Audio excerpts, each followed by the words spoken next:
नमस्कार दोस्तों, देखिए इस वीडियो में हम लोग बंटवारा उत्तराधिकार बंटवारा के साक्ष्य के माध्यम से दाखिल खारिज याचिका प्रपत्र को भरना सीखेंगे। अब देखिए ये याचिका प्रपत्र उन लोगों को भरना है जिनका कोई ज़मीन है जो कि उनके पूर्वज के नाम पे है, लेकिन वो लोग आपसी सहमति से बंटवारा करके अपना अपना ज़मीन जितना भी उनको भाग मिला है वो अपना ज़मीन को जो है यूज कर रहे हैं, यानी उन पर काम कर रहे हैं, लेकिन अभी तक उनके नाम पे जमाबंदी नहीं हो पाया है, उनके पूर्वज के नाम पे ही जमाबंदी है। और ये लोग आपसी सहमति से कोर्ट के माध्यम से या आपसी जो ग्राम पंचायत लेवल का होता है उसमें जो है बंटवारा नामा बनाकर वो अपना अपना ज़मीन को पकड़े हुए हैं। तो अब वो लोग जो है अपने नाम पे जमाबंदी करवाना चाहते हैं तो वो जमाबंदी करवा सकते हैं।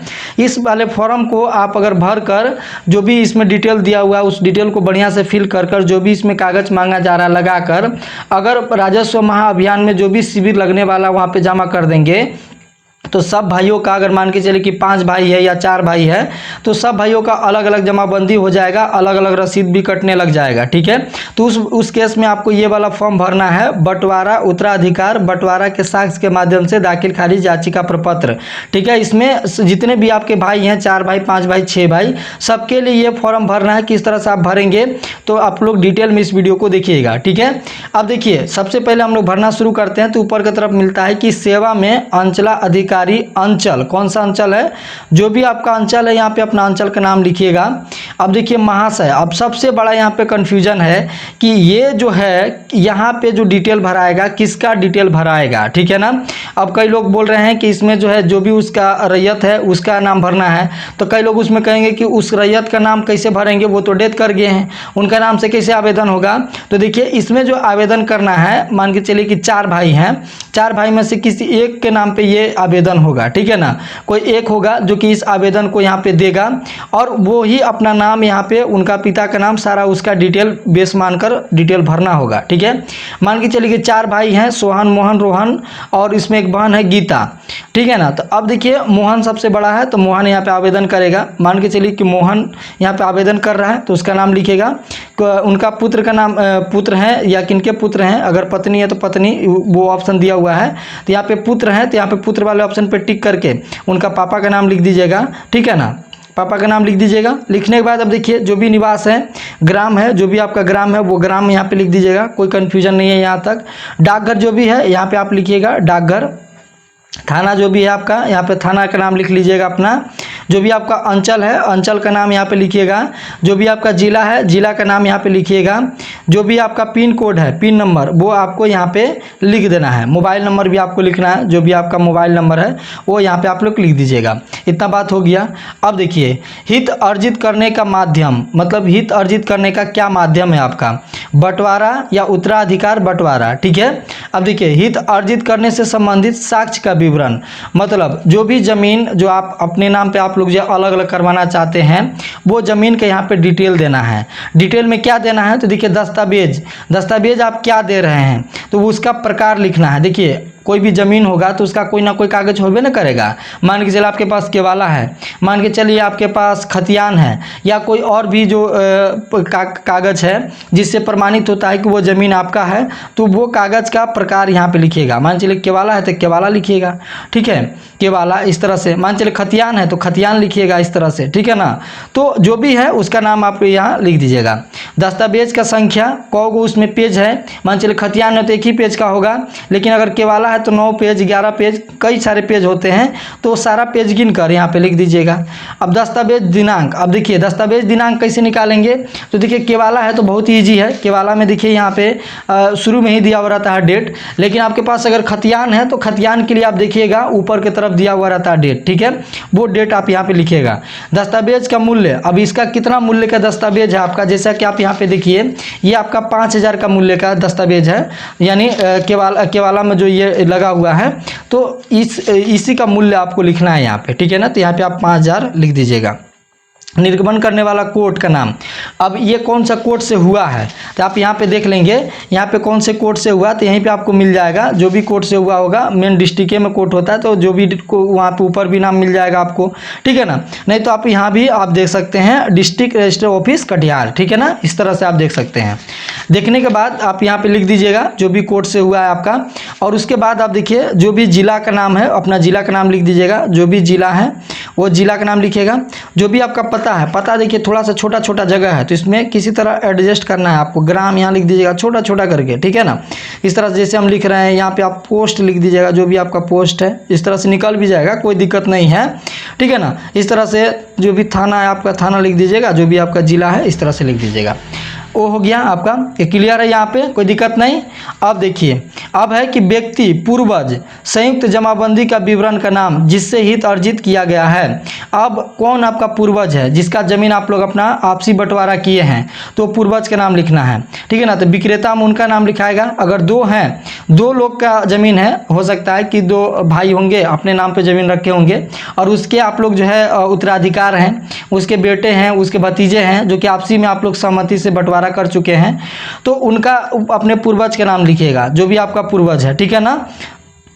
तो यहाँ पे लिख दीजिएगा, उनका नाम लिखिएगा। उनका पिता का नाम होगा तो पिता का नाम लिखिएगा, जो भी होगा आपका, ठीक है ना। यहाँ पे लिख दीजिएगा। अब जो भी संबंध है, पिता का संबंध है तो पिता लिखिएगा, आपका कौन संबंध है उससे तो पिता लिखिएगा, मान चलिए दादा है तो दादा लिखिएगा, ठीक है ना, इस तरह से। अब देखिए जाति, जाति कौन सा, जो भी जाति है तो आप जाति लिख सकते हैं यहाँ पे, ठीक है ना। लिंग जो भी है, अगर मेल है तो मेल लिखिएगा एम, मान चलिए फीमेल है, महिला है तो यहाँ पे एफ लिखिएगा, ठीक है ना। इस तरह से मोबाइल नंबर आपको यहाँ पे लिखना है, जो भी आपका मोबाइल नंबर है। पता फिर से आपको पता थोड़ा सा एडजस्ट करके, ग्राम, यहाँ पे पोस्ट और यहाँ पे थाना और यहाँ पे जिला, इस तरह से आपको लिख देना। अगर दो लोग हैं तो दो लोग का डिटेल भराएगा, अगर एक ही लोग है तो एक ही लोग का डिटेल यहाँ पे भरना है आपको। ये भर लिए, भरने के बाद अब देखिए और एगो पेज है इसमें। अब देखिए इसमें आपको क्या लिखना है समझिएगा। अब देखिए दाखिल खारिज हेतु देखिए प्रश्नगत भूमिका अवस्थित, मतलब जो भी जमीन का विवरण दे रहे हैं जिसका आपको बंटवारा करना है, वो जमीन का आपको यहाँ पे डिटेल भरना है। जैसे कि वो कौन सा जिला में है जमीन अभी वर्तमान में, जिला कौन सा पड़ रहा है तो वो जिला लिखिएगा। जो भी अंचल के अंतर्गत आ रहा है वो अंचल लिखना है आपको, अपना ही अंचल लिखना है अगर आपके अंचल में ही जमीन है तो। अगर किसी और अंचल में जमीन है तो वो अंचल के नाम दीजिएगा आप लोग। होता है ना कि आप यहाँ रहे हैं लेकिन आपका जमीन किसी और जगह पे है, तो उस तरह से आपको लिखना है। यहाँ पे जो भी ग्राम है, जमीन जो भी ग्राम के अंतर्गत आता है उसका नाम लिखिएगा। जो भी आपका जो है राजस्व थाना संख्या है, थाना संख्या आप केवाला से देख सकते हैं, जैसा कि हम आपको कई बार बता चुके हैं, तो आपको थाना नंबर यहाँ पे लिखिएगा। अब देखिए यहाँ पे शेड्यूल 1, अब देखिए शेड्यूल 1 में जो भी है इसको किस तरह से भरना है, तो देखिए शेड्यूल 1 है यहाँ पे, शेड्यूल यहाँ पे आप देखेंगे तो शेड्यूल 2 है, अब देखिए यहाँ पे शेड्यूल 3 है, अब देखिए यहाँ पे शेड्यूल 4 है, ठीक है ना। इस तरह से इतना जो है। अब ये क्या है, तो ये आपका जितने लोग के बीच में ये जमीन बंटवारा हो रहा है उसका डिटेल देना है। हो सकता है कि आप लोग 4 भाई हों, हो सकता है कि आपके पास 2 ही भाई हों आप लोग, लेकिन हो सकता है कि आप लोग 8 भाई हों जिसमें बंटवारा होना है। तब उस केस में 8 भाई के केस में क्या करना है आपको, वो हम आपको बताएंगे अभी वीडियो के लास्ट में। अभी इसमें 4 ही भाई तक का आप बंटवारा कर सकते हैं ये फॉर्म में आप लोग, ठीक है। तो अब देखिए शेड्यूल 1 में जो पहला नंबर पे जो होगा जिसको आपको जमीन लेना है तो उसका नाम यहाँ पे लिखना है, उनका पिता का नाम यहाँ पे लिखना है, जो भी उनके पिता होंगे। संबंध क्या है, तो जो भी पिता का संबंध है तो पिता लिखिएगा। जाति यहाँ पे लिखिएगा, जो भी आपका जाति होगा। ये उनका जिनके नाम पे ये जमीन हो रहा है, ठीक है ना, जो उनका उत्तराधिकारी है पहले नंबर पे, ठीक है। यहाँ पे उनका लिंग, जो भी अगर मेल है तो मेल, फीमेल है तो फीमेल। मोबाइल नंबर यहाँ पे देना है, जो भी आपका मोबाइल नंबर है। आधार संख्या देना है आपको, जो भी आधार संख्या है आपका। पता आपको यहाँ से एडजस्ट करके, जो भी यहाँ पे आप ग्राम, पोस्ट, यहाँ पे थाना, जो भी आप यहाँ पे लिख दीजिएगा। लिख दिए। अब देखिए शेड्यूल 1 को कौन कौन सा जमीन में भाग मिल रहा है, ठीक है। तो यहाँ पे उसका डिजिटलाइज जमाबंदी लिखना है। उसका जमाबंदी डिजिटलाइज कहाँ मिलेगा, तो ये आप देखिएगा जब ऑनलाइन रसीद काटिएगा तो कोना में यूनिक कोड करके लिखा हुआ रहता है, डिजिटलाइज जमाबंदी, ठीक है ना। वहाँ से लिख दीजिएगा। खाता संख्या, यहाँ पे प्लॉट संख्या, प्लॉट संख्या ही खेसरा संख्या कहा जाता है। खेसरा जो भी आपका खाता मान के चलिए 74 है, खेसरा आपका 1559 है तो लिख दीजिएगा यहाँ पे। जो भी एकड़ में अगर जमीन है, 10 एकड़ है तो 10 एकड़ लिखिएगा। अगर डिसिमिल में जमीन है तो डिसिमिल में। अब यहाँ पे और एक चीज़ समझने वाली बात है, समझिएगा। यहाँ पे मान के चलिए कि आपका टोटल जो है 70 डिसमिल ज़मीन है, ठीक है। अब इसमें 4 भाई के यहाँ पे बंटवारा हो रहा है, ठीक है ना, 4 भाई के बीच में बंटवारा हो रहा है। तो ये 70 को 4 से भाग करना होगा, ठीक है ना। जितना भी भाग में आएगा वही यहाँ पे आपको लिखना है, ऐसा नहीं कि टोटली लिख देना है, ठीक है ना, नहीं।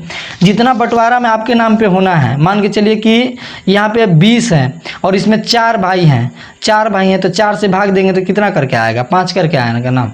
4 से भाग देंगे तो 4 पंचे 20, ठीक है ना। तो 5 डिसमिल करके आपको मिल रहा है, तो ये 5 डिसमिल आपको यहाँ पे लिखना है, ठीक है ना, एकड़ में है तो एकड़ में, उसी तरह से एकड़ को भी भाग दे दीजिएगा। तो 5 डिसमिल आपके भाग में पड़ रहा है तो 5 डिसमिल। अब देखिए इस खेसरा का कोई ना कोई चौहद्दी भी तो होगा ना, 1559 का ये आपका प्लॉट है, ठीक है ना, ये प्लॉट है 1559, तो इसका मान 1599 जो भी है आपका, तो इसका कोई चौहद्दी भी तो होगा ना। इसका उत्तर में कोई रैयत होगा, इसके पूरब में कोई रैयत होगा, इसके जो है पश्चिम में कोई रैयत होगा, इसके जो है दक्षिण में कोई रैयत होगा।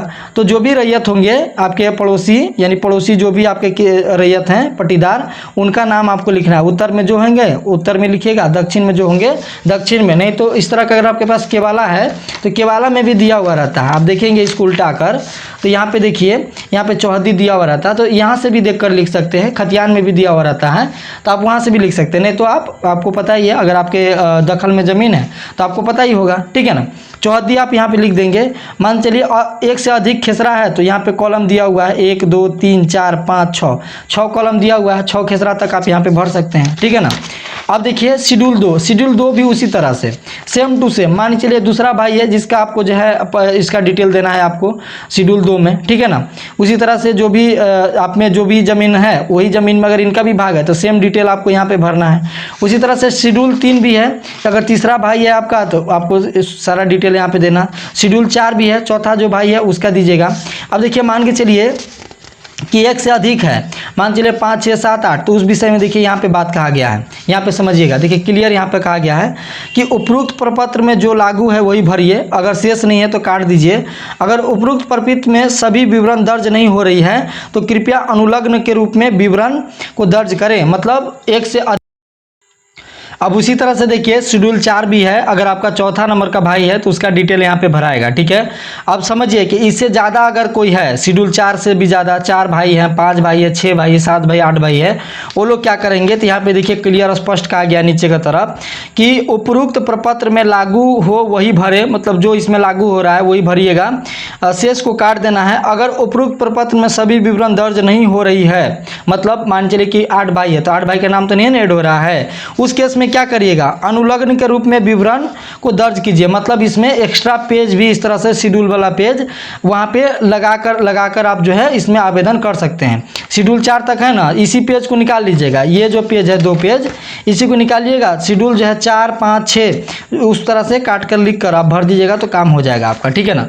इसी तरह से है, मान चलिए जो भी है 6 भाई है, 7 भाई 8 भाई है, इसी तरह से आप पेज यही वाला निकालिएगा। शेड्यूल 1 शेड्यूल 2 शेड्यूल 3 आप हो सकते हैं कि एडिट भी करके निकाल सकते हैं।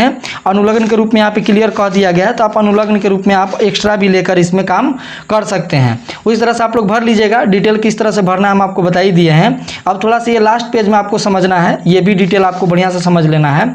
अब देखिए लास्ट पेज में है, यहाँ तक मान चलिए कि आपका 6 भाई है या 5 भाई है, वो भर लिए हैं टोटल। अब आपको क्या करना है कि मैं इसके साथ उपरोक्त भूमि के हित अर्जित दर्शाने वाले दस्तावेज की 100 अभिप्रमाणित छाया प्रति संलग्न कर रहा हूँ। मतलब जो भी डॉक्यूमेंट आप कर रहे हैं, हित अर्जित करने वाले व्यक्ति का भूमि पर शांतिपूर्वक दखल कब्जा है, मतलब आपका जो है इस पर कब्जा भी है, ये भी आप प्रमाणित कर रहे हैं, तथा भूमि स्वतः वाद से मुक्त है, मतलब इसमें किसी प्रकार का कोई जो है इसमें विवाद नहीं है, तथा कोई जो है रास्ता का विवाद भी नहीं है, मतलब रास्ता का भी विवाद इसमें नहीं है, ठीक है। मैं अनुरोध करते हैं कि उपरोक्त भूमि का दाखिल खारिज हित अर्जित करने वाले व्यक्ति के नाम पर सुसंगत राजस्व अभिलेख में करने की कृपा की जाए, ठीक है ना। तो ये आप क्लियर कर रहे हैं कि जो भी इस पर जो है कब्जा है वो नहीं है और बाकी कोई भी विवाद नहीं है, रास्ता वाला भी विवाद नहीं है। अब देखिए एक बात क्लियर जान लीजिए कि किसी प्रकार का विवाद है तो इसमें आपका राजस्व अभियान में काम नहीं होगा। यहाँ पे क्लियर लिखा गया है कि किसी प्रकार का कोई विवाद नहीं होना चाहिए, बिल्कुल एकदम शांतिपूर्वक जो जमीन है आपसी बंटवारा करके रखे हैं वही जमीन आप इसमें अपने नाम पे करवा सकते हैं। यहाँ से क्लियर हो रहा है। आगे देखिए शपथ पूर्वक बयान करता हूं कि मेरे द्वारा ऑनलाइन दाखिल खारिज करने हेतु दी गई विवरण सही है तथा उक्त जमीन पर हमारा स्वामित्व शांतिपूर्वक दखल कब्जा है। वही बात है, अगर भविष्य में जांच सत्यापन शिकायत के रूप में प्रमाणित होता है तो मेरे द्वारा गलत विवरण दी गई है, मेरे उपयुक्त जो कार्रवाई की जा सकती है। मतलब अगर आप कोई गलत यहाँ पे विवरण देते हैं तो आपके यहाँ पे कार्रवाई किया जा सकता है। अब सबसे मेन देखिए यहाँ पे कि डॉक्यूमेंट क्या क्या लगाना है। तो डॉक्यूमेंट में देखिए मृत्यु प्रमाण पत्र लगाना है। अगर मृत्यु प्रमाण पत्र नहीं है तो शपथ पत्र लगाना है। शपथ पत्र भी नहीं है तो पंजीकृत विलेख के माध्यम से विभाजन का जो है, जो भी आप आपसी जो विभाजन किए हैं उसका कागज लगाना है। साक्ष्य न्यायालय के आदेश द्वारा विभाजन भी अगर किए हैं, कोर्ट से अगर कागज बनवाए हैं, जो भी बंटवारानामा है तो वो भी आप लगा सकते हैं। आपसी सहमति से जो आपका जो बंटवारा हुआ है वो भी कागज इसमें लगा सकते हैं। ठीक है। मृत्यु प्रमाण पत्र के मामले में एक बात क्लियर कर लें कि अगर आपके पास कुछ भी नहीं है तो आप वंशावली भी बनवा सकते हैं, नहीं तो शपथ पत्र भी भर के दे सकते हैं। राजस्व महाअभियान जहाँ लगाया आप जाइएगा वहाँ पे बोलिएगा मृत्यु प्रमाण पत्र के लिए शपथ पत्र हमको दे दीजिए, वहाँ से शपथ पत्र का फॉर्मेट आपको मिल जाएगा। फॉर्मेट लेकर वहाँ से भर कर आप जो है सिग्नेचर वगैरह करके जमा कर दीजिएगा तो प्रमाणित हो जाएगा। ठीक है ना। ये बात हो गया। तो ये टोटल बात आपको हम यहाँ पे बता दिए। अब लास्ट में जो भी वहाँ पे आवेदनकर्ता जो था शुरू में जो आवेदन किया था उसका यहाँ पे देखिए सिग्नेचर होगा, वहाँ पे उसका नाम होगा और यहाँ पे आपका याचिकाकर्ता का हस्ताक्षर, तो यहाँ पे वो हस्ताक्षर कर देगा और डॉक्यूमेंट को वहाँ पे जमा कर देगा। ठीक है। तो ये कंप्लीट प्रोसेस था दोस्तों कि किस तरह अगर आपका बंटवारानामा वाला ज़मीन है तो आप किस तरह से जो अपने नाम पर करेंगे, अगर आपके पूर्वज के नाम पर या अभी आपका ज़मीन है तो हम कंप्लीट आपको बता दिए हैं कि कैसे आपको फॉर्म भरना है, डॉक्यूमेंट क्या क्या लगाना है। उम्मीद है ये वीडियो आपको पसंद आई होगी। वीडियो अगर अच्छा लगा तो वीडियो को लाइक कीजिएगा, चैनल को सब्सक्राइब कीजिएगा। इसी तरह की इन्फॉर्मेटिव वीडियो देखने के लिए मिलते हैं नेक्स्ट वीडियो में। तब तक के लिए जय हिंद, जय भारत।